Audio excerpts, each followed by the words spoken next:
민주당 박용진 의원이 이번 경선이 긴장이 되긴 하나 봅니다. 박용진은 자신의 SNS에 좀 도와달라고 글을 올렸습니다. 사실 이렇게 절실히 얘기하는 박용진의 모습은 처음 봅니다. 그만큼 본인이 지금 위태롭다는 것을 뼈저리 느끼는 것입니다. 그동안 당원들과 수차례 부딪히며 고개를 뻣뻣이 들고 있다가 이제 갑자기 뜬금없이 경선을 하게 돼버리니 살려달라고 싹싹 빌고 있는 것입니다. 이제서야 당원들이 가장 중요하다는 것을 깨닫는 것일까요? 그동안 민주지지자들과 당원들은 박용진에게 당원의 중요성을 강조하고 또 강조했었습니다. 몇 번이고 충고를 한지 모릅니다. 다 자업자득인 셈이죠. 한편 국힘당 마포갑에는 조정훈 의원이 신지호 전 의원을 이기고 공천을 받았습니다. 진보 지지자들 사이에서는 조정훈 이름만 나와도 혈압 올라가는 사람들이 한두 명이 아닙니다. 따라서 이번에 민주당 마포갑으로 후보 결정이 된 이지은 후보자가 잘 맞서 싸워 이겨야 하는데요.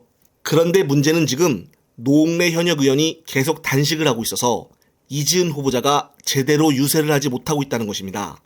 그 이유는 이번 도봉갑에 출마하는 안기령 대변인을 예를 들면 인재근 의원이 자리를 물려주면서 인수인계와 정치에 처음 입문한 만큼 이런저런 그 지역에 대해 노하우를 전수해줬다고 합니다. 이와 마찬가지로 이지은 후보자 역시 여의도 정치에는 처음으로 입문하는 사람입니다. 지역에서 후보자가 바뀌면은 인수인계를 해줘야 하는데 해줄 생각은 하지 않고 지금 공천 결과에 대해 인정을 하지 않고 계속 단식 중에 있어서 아주 어려운 상황이라고 합니다. 시간이 얼마 남지 않았기에 어서 빨리 노 의원이 단식 중단을 하고 이지은 후보자를 도와 조정훈과 맞서 싸울 수 있게 도와주었으면 하는 바람입니다. 한편 요즘 인기 많은 헬마 작가가 지금의 민주당 상황에 대해서 간단하게 요약하여 설명을 하는데 관련된 영상 보시고 이어가겠습니다. 당내 질서가 안정이 됐으니까. 네, 안정이 됐다. 네, 뭐 당대표가 굉장히 좀 당원들한테 인기가 많은 당대표가 당을 안정적으로 운영하고 있다라고 했을 때는 예전 총선이나 예전 다른 큰 선거 앞두고 민주당의 상황이랑 비교하면 지금 굉장히 평화로운 겁니다. 이 정도는 진짜 아무것도 아니에요. 여러분 이제 2016년에 2015년 11월쯤부터 2016년에 2월까지의 뉴스들을 한번 쫙 보시면 네.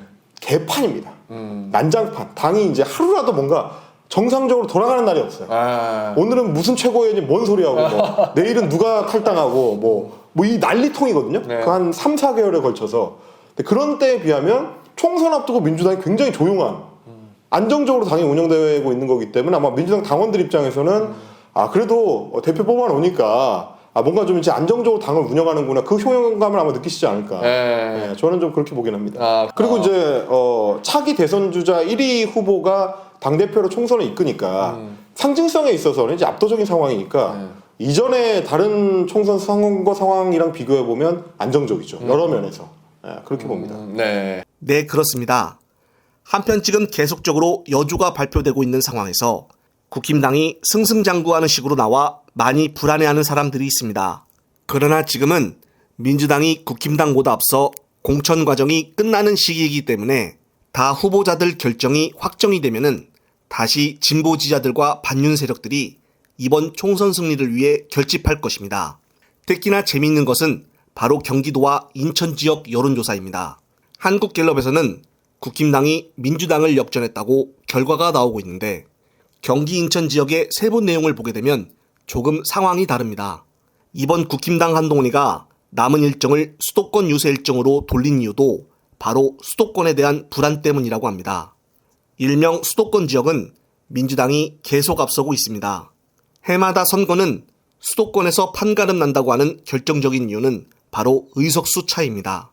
따라서 민주당 역시 경기 인천을 중심으로 해서 공천 과정이 끝나면 본격적으로 전략을 잘 짜 국힘당과 차별화를 보여줘야 합니다. 그러면 전체 지지율이 오르는 것은 시간 문제라고 봅니다. 한편 공휴일임에도 불구하고 민주당 최고위는 4시간 동안 심야회의를 열어 경선 문제를 두고 의논하였습니다. 빨리 공천 과정을 마무리하려고 하는 지도부의 의지입니다. 우선 언론에서는 민주당 대표와 원내대표 투톱끼리 갈등을 일으키고 있다는 식으로 계속 보도를 하고 있습니다. 특히나 홍익표 원내대표가 홍영표 컷오프에 대해서 심야회의에서도 불만을 털어놓았지만 결과는 변함이 없었다고 합니다. 따라서 조만간 홍영표는 탈당할 것으로 보여지는데요. 또한 민주당 지도부의 의견을 다시 기다리겠다라고 기자회견을 가진 임종석 전 비서실장에 대해서는 회의 논의조차 없었다고 합니다. 따라서 임종석이가 이제는 포기하고 전현희 후보자를 도울지 아니면 또 이상한 행동을 할지는 계속 지켜봐야겠습니다. 전현희도 임종석에게 총선 40일 1분 1초도 아까운 상황이라며 임종석에게 얼른 마음을 정리하시길 바란다고 말했습니다. 그리고 나경원이 버티고 있는 동작을은 류삼년 전 총경을, 부산 북구을엔 정명희 전 부산구청장을, 인천 서갑엔 김교웅 의원, 인천 서울엔 이용우 변호사를, 경기 평택을엔 이병진 교수를, 전남 순천 광양구례을엔 권양엽 전 비서실장을 전략 공천했습니다. 이에 따라 서동용 현역 의원은 컷오프가 된 것인데요.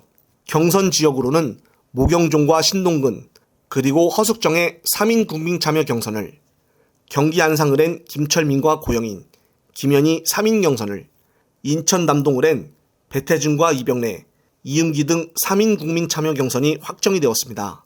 그리고 마지막으로 경기 광명을엔 양기대와 김남희가 2인 경선하기로 의결이 되었습니다. 이미 동작을은 나 후보자가 계속 유세하고 있는 상황이라 류삼영 후보자는 더 빠르고 부지런히 움직여야 할 것입니다. 또한 앞서 조정훈 역시 현역 의원이므로 이지은 후보자도 마찬가지로 24시간이 모자랄 정도로 남은 기간을 발빠르게 유세해야 할 것입니다. 끝으로 저 역시도 총선 남은 기간 동안 끝까지 최선을 다할 것을 약속을 드리며 이번 영상은 여기서 마무리하겠습니다. 시청자 여러분, 시청해주셔서 감사합니다.